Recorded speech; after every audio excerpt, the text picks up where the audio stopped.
Hi, the name's Grogan, Paul Grogan, and in this gaming rules video I'm going to be showing you how to play Codenames, designed by Vlada Hvatil and published by Czech Games Edition. In Codenames, two rival teams of spies must try to make contact with their own agents who are out in the field operating undercover. The first team to make contact with all of their own agents wins the game, but beware, if a team makes contact with the assassin, they instantly lose.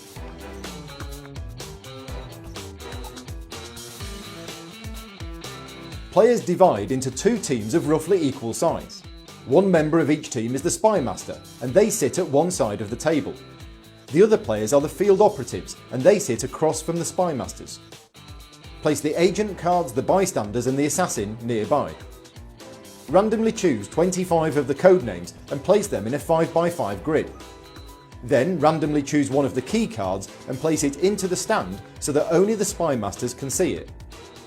The key corresponds to the grid on the table and tells the Spymasters which of the codenames are the blue agents, the red agents, the innocent bystanders, and which one of them is the assassin.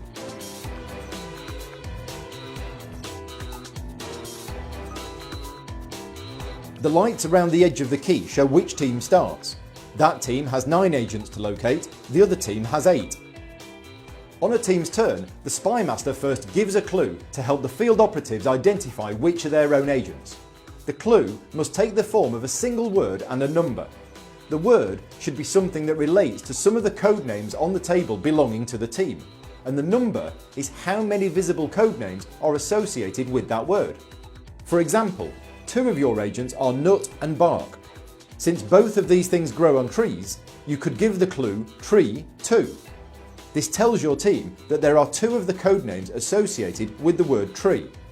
There are a number of rules covering what you are and are not allowed to say as a clue. These are all covered in the rulebook. One of the rules is that you can't say one of the words visible on the table or anything too similar. For example, if the word bark is on the table, you can't say the word barking. Once the clue has been given, the Spymasters must also be careful not to give any additional hints, verbally or otherwise, and must keep a straight face. The field operatives must then try to figure out what the clue means. To make their first guess, they touch one of the codenames. If they touch a word of their own team, the Spymaster covers it with an agent card in their colour, even if it wasn't one of the words that the Spymaster was thinking of. A correct guess also allows the team to carry on and choose another word. If, however, the operatives indicate an innocent bystander, their turn is over, and the codename is covered over with one of the innocent bystander cards. Worse yet, if the operatives touch an agent of the opposing team, their turn is also over, and the codename is covered with an agent of the other team's colour, bringing them closer to victory. Finally, if the operatives make contact with the assassin, they are never heard from again, and that team immediately loses the game.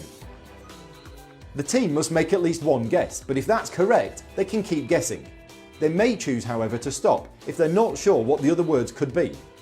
Once a team has contacted all of its own agents, they win the game.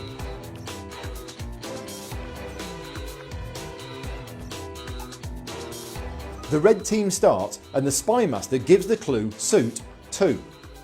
After thinking about it, the red operatives first choose diamond. This is marked with a red agent and they can carry on. They next choose dress, thinking that the Spymaster was thinking about you getting dressed into a suit. Unfortunately, this is wrong, and an innocent bystander is placed on the word dress. Play passes to the blue team. The blue Spymaster says river 3. The blue team first touch Amazon, which is covered with a blue agent, but then they touch bed, thinking of riverbed. This is not what the blue Spymaster was thinking of, and on the grid the word bed is red, so it's covered with a red agent. It's now red's turn again, and the red Spymaster says ship 2. The team choose smugglers and then yard.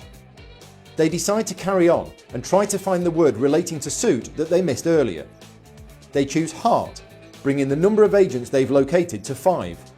The blue team now have a lot of work to do. Codenames is normally played with 4 or more players, but there are rules to cover 2 and 3 player games. There are also expert rules to give you more options. I hope you found this video useful in learning how to play Codenames. Take care and thanks for watching.